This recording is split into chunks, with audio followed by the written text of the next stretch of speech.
Ήρθε ο ταξιάρχης και μου είπε: «Ακόμη δεν έβαλες μυαλό? Δεν πρόκειται εδώ να γίνεις καλά. Αυτό θα γίνει όταν με πίστη θα έλθεις στο σπίτι μου».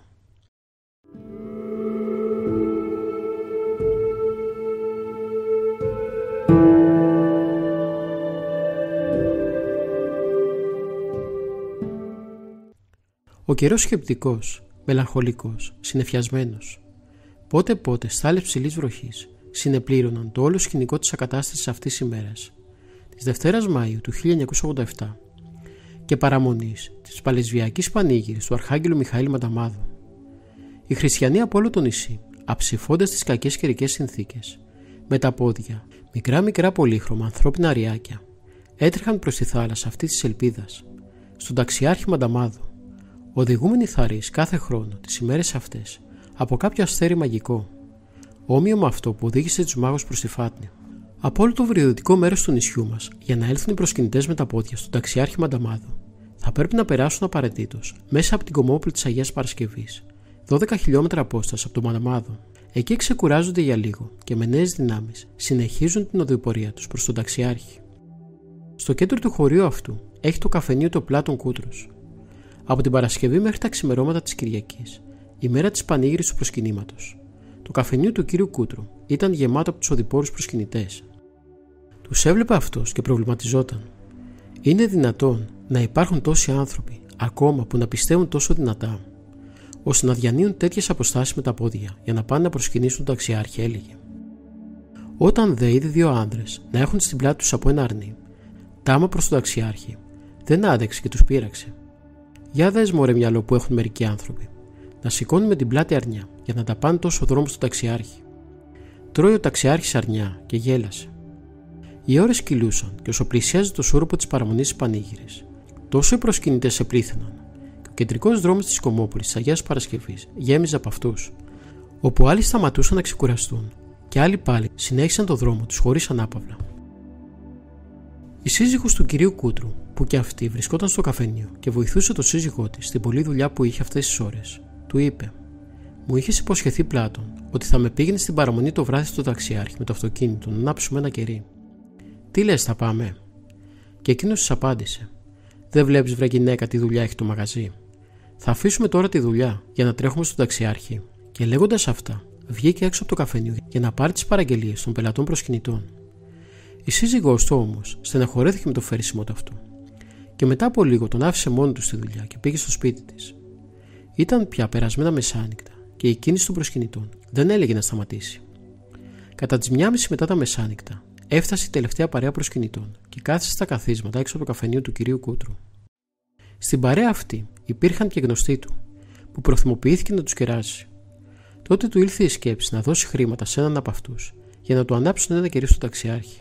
Με τον τρόπο αυτό σκέφτηκε, θα δικαιολογιόταν και στη γυναίκα του. Λέγοντάς της αργότερα στο σπίτι: «Η γυναίκα δεν σε πήγα στον ταξιάρχη, αλλά έδωσα χρήματα για να μας ανάψουν το κερί μας».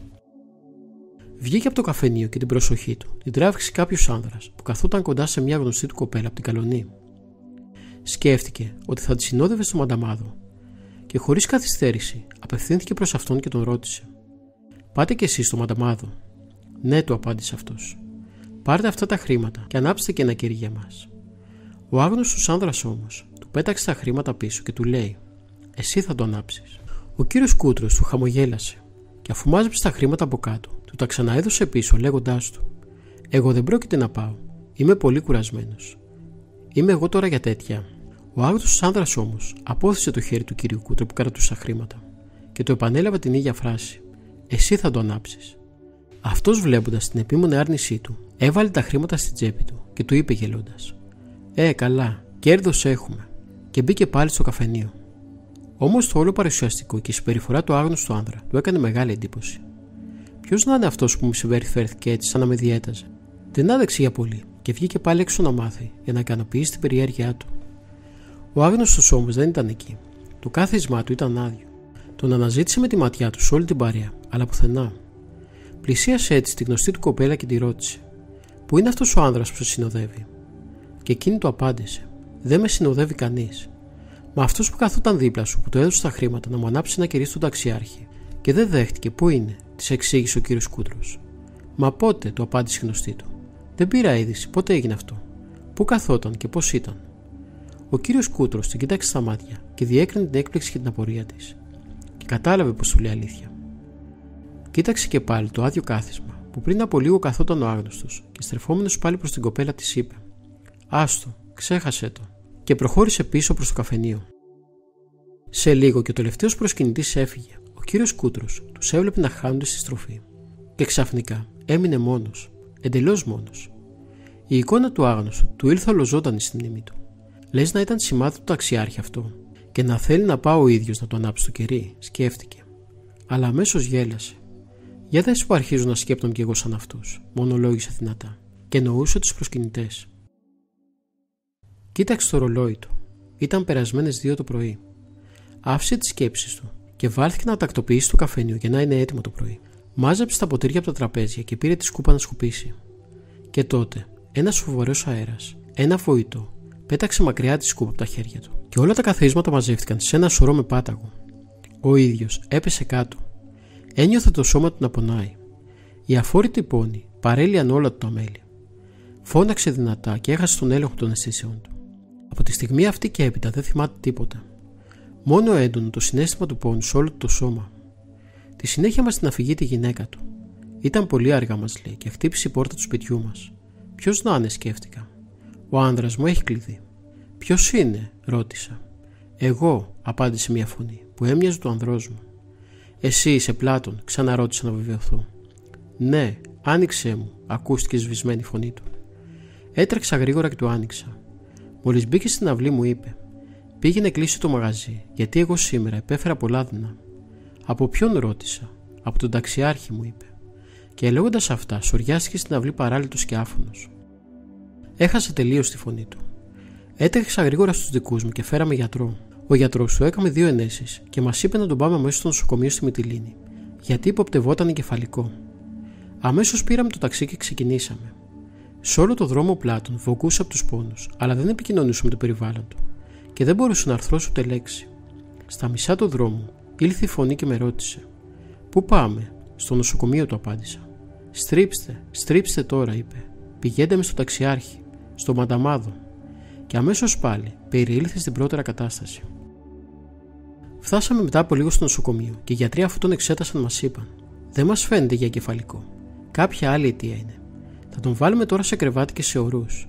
Αλλά θα πρέπει να τον πάτε αύριο στην Αθήνα, να τον δουν το πρωί και άλλοι γιατροί. Αλλά η περίπτωσή του φαίνεται τέτοια που δεν έχουμε τα ειδικά μέσα για να την ελέγξουμε». Έτσι τον κρατήσαν εκεί και του βάλαν ορούς. Ο Πλάτων συνεχώς βογγούσε. Τα μέλη του ήταν όλα παράλυτα, τα μάτια του ανοιχτά, αλλά δεν μπορούσε να μας μιλήσει. Μετά από λίγο ξεκίνησε να χαράζει.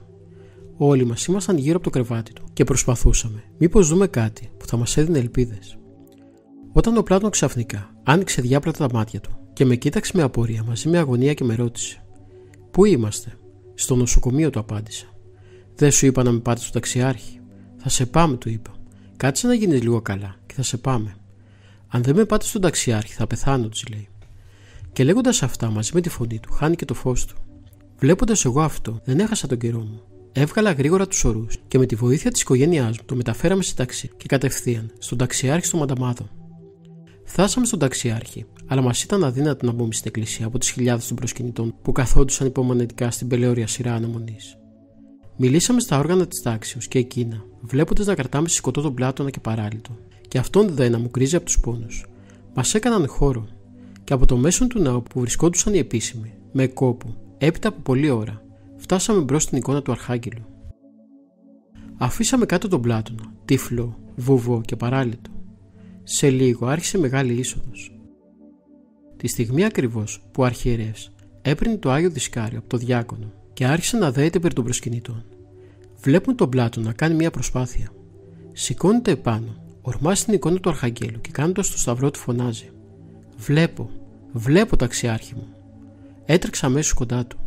Εκείνος με αγκάλιασε και έκλαιγε. Κλαίγαμε όλοι μας από χαρά. Μείναμε κοντά στην εικόνα έως το τέλος, ευχαριστώντας τον ταξιάρχη ευτυχισμένοι. Στο σημείο αυτό ο κύριος Κούτρος μας λέγει: «Μέχρι τη στιγμή που σηκώθηκα και ξαναβρήκα το φως και τη φωνή μου, δεν αισθανόμουν χρόνο, χώρο, παραστάσεις και πρόσωπα. Όταν ξαφνικά ένας αέρας δυνατός με σήκωσε στα πόδια μου και αμέσως όλες οι αισθήσεις μου λειτουργήσαν φυσιολογικά. Μετά το τέλος της Θείας Λειτουργίας, ο κύριος Κούτρος ακολούθησε τη λιτάνιση της εικόνας με τη σύζυγό του και τους συγγενείς του. Οι επίσημοι προσκυνητές, ο στρατηγός, ο διοικητής του ναυτικού κλιμακίου, ο διοικητής της πυροσβεστικής, οι εκπρόσωποι του ημερήσιου τύπου και άλλοι, έλεγαν αργότερα με θαυμασμό στο Μητροπολίτη μας. Τον βλέπαμε με δέος να ακολουθεί τη λιτανία, γιατί ζήσαμε όλες τις εκφάνσεις του θαυμαστού γεγονότος ως αυτόπτες και αυτοίκοοι μάρτυρες. Τον είδαμε να τον μεταφέρουν από εμπρός μας, βογκώντας, και να τον αφήνουν εμπρός στην εικόνα του Αρχαγγέλου. Τον είδαμε να σηκώνεται, να κάνει το σταυρό του, να αγκαλιάζει τη γυναίκα του και να κλαίνει από χαρά. Τα είδαμε όλα αυτά και συγκλονιστήκαμε. Αλλά περισσότερο συγκλονιστήκαμε όταν τον είδαμε να ακολουθεί τη λιτάνευση γέστατος. Ο Σεβασμιότατος ζήτησε να δει τον άνθρωπο αυτό που μέχρι τότε μας ήταν εντελώς άγνωστος. Ψάξαμε παντού, ρωτήσαμε, μα δεν το βρήκαμε. Αργότερα μάθαμε το γιατί. Μετά τη λιτάνευση της εικόνας, οι συγγενείς του κύριου Κούτρου τον έπεισαν ότι θα έπρεπε να πήγαιναν και στο νοσοκομείο να τον εξετάσουν οι γιατροί, και εν ανάγκη ακόμη και στην Αθήνα, για να δουν τι θα έλεγε και η επιστήμη, ώστε να είναι πια σίγουροι ότι πράγματι είναι καλά. Εκείνος, ζαλισμένος ακόμα από την περιπέτειά του, πίστηκε και ξεκίνησαν για το νοσοκομείο. Όταν έφτασαν εκεί όμως, ο κύριος Κούτρος άρχισε να μην νιώθει τόσο καλά όπως πρώτα. Το κεφάλι του θόλωνε, τα μέλη του και ιδιαίτερα το δεξί του χέρι και το πόδι τα ένιωθε κάπως μοιασμένα. Οι γιατροί απεφάνθησαν ότι έπρεπε να πάνε το συντομότερο στην Αθήνα. Έτσι έφυγαν αμέσως. Πήγαν σε πολλούς και καλούς γιατρούς. Όλοι ζητούσαν το ιστορικό και εκείνος τους έλεγε ακριβώς τι συνέβη. Εκείνο όμως τον κορόιδευαν και του έλεγαν ότι δεν γίνονται τέτοια πράγματα. Γίνονται θαύματα, καημένοι, του έλεγαν, και συνιστούσαν στη γυναίκα του να τον πάει σε νευρολόγο ή σε νευρολογική κλινική. Έτσι η σύζυγός του έκλεισε ραντεβού με ένα φημισμένο καθηγητή γιατρό νευρολόγο. Τη νύχτα, παραμονή της ημέρας του ραντεβού με τον καθηγητή, ο κύριος Κούτρος ήταν σε άθλια κατάσταση, σωματική και ψυχολογική. Το δεξί του χέρι ήταν παράλυτο, το πόδι του μόλις που το πατούσε, το μυαλό του θολό με διαλήψεις. Έκλαιγε συνεχώς και αναρωτιόταν τι θα γίνει με την κατάστασή του. Η γυναίκα του τον παρηγορούσε και εκείνος ανυπομονούσε να ξημερώσει να πάνε στο γιατρό. Όλη τη νύχτα σε αυτή την κατάσταση δεν έκλεισε μάτι. Τα ξημερώματα τον πήρε για πολύ λίγο ύπνος. Η γυναίκα του, βλέποντας ότι τον πήρε ο ύπνος, δεν ήθελε να τον ξυπνήσει. Όμως δεν μπορούσε να κάνει διαφορετικά, διότι τους περίμενε ο γιατρός. «Σήκω, Πλάτων, πέρασε η ώρα. Αργήσαμε, μας περιμένει και ο γιατρός». Ο Πλάτων άνοιξε τα μάτια του. Είδε τη γυναίκα του με κάποια έκπληξη. Σιγά σιγά η ματιά του γαλήνεψε, της χαμογέλασε και είπε: «Δεν χρειάζεται, δεν θα πάμε στο γιατρό». «Μα τι λες», του απαντά εκείνη. «Εσύ μέχρι προλίγου ανυπομονούσες πότε θα πάμε, και τώρα λες τέτοια λόγια». Εκείνος πλάτινε περισσότερο το χαμόγελό του και της λέει: «Δεν την ξαναπαθαίνω, γυναίκα. Φέρθηκα ανόητα και παρασύρθηκα. Τώρα έχω ακλόνητη την πίστη μου». Και συνέχισε: «Πριν λίγο που με θόλωσε ο ύπνος, ήρθε ο ταξιάρχης και μου είπε: Ακόμη δεν έβαλες μυαλό. Συνεχίζεις τις αμφιβολίες σου. Δεν σου έγινε μάθημα το ότι έπαθες. Ακόμη αμφιβάλλεις. Δεν πρόκειται εδώ να γίνεις καλά. Αυτό θα γίνει όταν με πίστη έλθεις στο ναό μου. Κατάλαβες, γυναίκα, ο ταξιάρχης με συγχώρεσε και με καλεί κοντά του. Θα γίνω καλά. Πάμε. Πήγαινε, βγάλε εισιτήρια και φεύγουμε. Φεύγουμε γρήγορα στο Μανταμάδο». Και πράγματι, την Τετάρτη 6 Μαΐου, 3 μέρες μετά την πανήγυρη, κατά τις 10 το πρωί, έφτασε στο ταξιάρχη ο Πλάτων, η σύζυγός του και αρκετοί συγγενείς του. Τότε μας συστήθηκε και μας εξιστόρισε στο γραφείο του ναού όλη την περιπέτειά του. Όταν τελείωσε, τον πήραμε ιερείς και τον πήγαμε μπροστά στην ανάγλυφο θαυματουργό εικόνα του Αρχάγγελου. Στο δρόμο μας έδειχνε το παράλυτο δεξιό του χέρι, αλλά και το πόδι του, που έσαιρνε με δυσκολία. Μας ακολούθησαν όλοι οι συγγενείς του.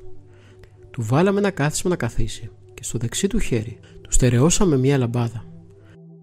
Ακριβώς στη στιγμή αυτή μπήκαν στο ναό μία μεγάλη ομάδα προσκυνητών από την Άουσα, που μόλις είχαν φτάσει με πούλμαν.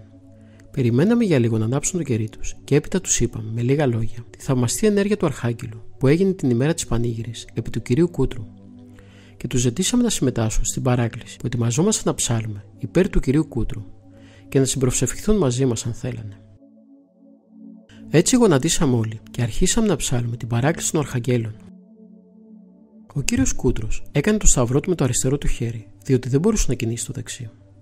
Με μεγάλη κατάνοιξη εψάλλει η παράκληση: «Όταν, Ω Θεέ μου, Ω του θαύματος, μόλις φτάσαμε και ψάλαμε τον ήρμο, εισάξον Μιχαήλ Αρχάγγελε, της φωνής, τον το θείο ναό σου, και πρωτισίστη ότα της εικόνος, γονιπετών θερμές παρακλήσεσαι. Και δώσ' τον ευχών επιτυχήν, και χαρά απελθύνει στα ίδια. Ο Πλάτων που καθόταν στο κάθισμα πετάχτηκε σαν ελαττήριο ψηλά, βγάζοντας συγχρόνως μια δυνατή κραυγή, και έπεσε πάνω στην εικόνα του Αρχαγγέλου. Με το δεξί του χέρι τώρα έκανε το σταυρό του, και λόγια ευχαριστίας έβγαιναν σαν χήμαρος από το στόμα του. Όλοι τώρα είχαν σηκωθεί όρθιοι και προσπαθούσαν με κάθε κύτταρο του σώματός τους, με όλο τους το είναι, να εκδηλώσουν το θαυμασμό για αυτά που ξετυλίγονταν μπροστά τους, να εκδηλώσουν τη χαρά για τη σωτηρία του άγανου αδελφού τους. Άλλοι συνέχισαν να ψάλουν μαζί μας την παράκληση, κάνοντας συνεχώς το σταυρό τους και μεγάλες μετάνοιες. Άλλοι δοξολογούσαν το Θεό και τον Αρχάγγελό του Μιχαήλ με αυτοσχέδιες δοξολογίες, που η γεμάτη πίστη καρδιά τους υπαγόρευε. Μερικοί μάλιστα έτρεξαν, πήραν λαμπάδες και τις μοίρασαν σε όλους. Ήταν μία ανάσταση, μία ψυχική ανάσταση, μία ανεπανάληπτη εμπειρία. Ήταν μία δυνατή στιγμή που η πίστη αβίαστα άνθιζε και σκορπούσε ένα χρώμα, ένα άρωμα, μία ομορφιά μέσα από τις καρδιές. Ω Θεέ μου, πόσο δυνατή η πίστη, αλλά και πόσο όμορφη η άδουλη αγάπη. Η παράκληση μετά από λίγο τελείωσε. Ο μέχρι τότε γονατιστός μπροστά στην εικόνα Πλάτων, από τη στιγμή της θεραπείας του, σηκώθηκε. Έκαμε πολλές φορές το σταυρό του. Ασπάστηκε την εικόνα του Αρχαγγέλου, κλαίγοντας από χαρά και συγκίνηση. Και στρεφόμενος προς όλους έλεγε: «Είμαι καλά και είμαι πάλι γερός. Νιώθω καλύτερα από πρώτα». Όλοι με δάκρυα στα μάτια έτρεξαν να τον ακουμπήσουν και να του συγχαρούν. Εκείνος τους έσφυγε το χέρι λέγοντας: «Δέστε, το χέρι μου είναι γερό, γερό σαν πρώτα». Τώρα ο κύριος Κούτρος βρίσκεται και πάλι στο χωριό του, την Αγία Παρασκευή, υγιέστατος και εξυπηρετεί μόνος του την πελατεία του καφενείου του.